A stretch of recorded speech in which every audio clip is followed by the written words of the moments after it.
Welcome, พูดរន្ទះ Cambo បាន News សមឡាមនុស្ស AI. ជាង 60 នាក់នៅឥណ្ឌានិងនេប៉ាល់បាតុភូតរន្ទះបាញ់បានឆក់យកជីវិតមនុស្សយ៉ាងតិច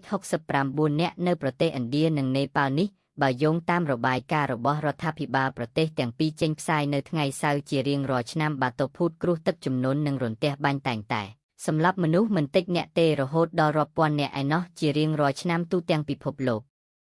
ក្រុមអ្នកវិទ្យាសាស្ត្រព្រមានថាការកើនឡើងកម្ដៅនៅលើភពផែនដីរបស់យើងនេះធ្វើឲ្យបាតុភូតព្យុះភ្លៀងផ្គររន្ទះគ្រោះទឹកជំនន់អឺនីង៉ូកើតឡើងកាន់តែញឹកញាប់គណៈកម្មការគ្រប់គ្រងគ្រោះមហន្តរាយប្រចាំស្រុកប៊ីហាបេហលរបស់ឥណ្ឌាប្រាប់ថាត្រឹមតែរយៈពេល2ថ្ងៃប៉ុណ្ណោះគឺថ្ងៃប្រហ័សនិងថ្ងៃសុក្រសប្តាហ៍នេះមនុស្សយ៉ាងតិច61នាក់ស្លាប់នឹងរន្ទះបាញ់និងខ្យល់កន្ត្រាក់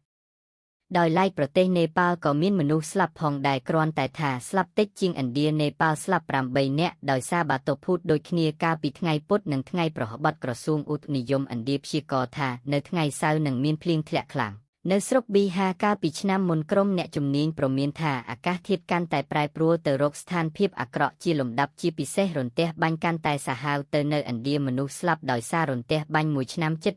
1900 នាក់បើស្រឡាញ់ចូលចិត្តកុំភ្លេចជួយចុច Like Share និង Subscribe ដើម្បីបានវីដេអូថ្មីទៀតអរគុណចំពោះការចូលទស្សនាវីដេអូនេះ